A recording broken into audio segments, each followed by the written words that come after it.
గద్దర్ అవార్డులో ఉత్తమ నటుడిగా అల్లు అర్జున్ కు పురస్కారం లభించింది. గతంలో జరిగిన పరిణామాల కారణంగా తాజాగా అల్లు అర్జున్ కు గద్దర్ అవార్డు ప్రకటించడం చర్చనీయాంశంగా మారింది. తనకు అవార్డు ప్రకటించడంపై ట్విట్టర్ వేదికగా అల్లు అర్జున్ స్పందించారు. ఈ సందర్భంగా రాష్ట్ర ప్రభుత్వానికి ఐకాన్ స్టార్ కృతజ్ఞతలు తెలిపారు. పోస్టు చేసిన ట్వీట్ లో ఆసక్తికర విషయం ఉంది. ఈ అవార్డు రావడంపై దర్శకుడు సుకుమార్, పుష్ప చిత్ర బృందంపై బన్నీ ప్రశంసలు కురిపించారు. అయితే రాష్ట్ర ప్రభుత్వానికి కృతజ్ఞతలు అని చెప్పాడు.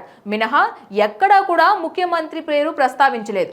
ఈ ట్వీట్ వైరల్ గా మారింది. తెలంగాణ ప్రభుత్వం ఇచ్చిన అవార్డుకు కృతజ్ఞతలు తెలపడంలో రేవంత్ రెడ్డి పేరు ప్రస్తావించకపోవడం గమనార్హం.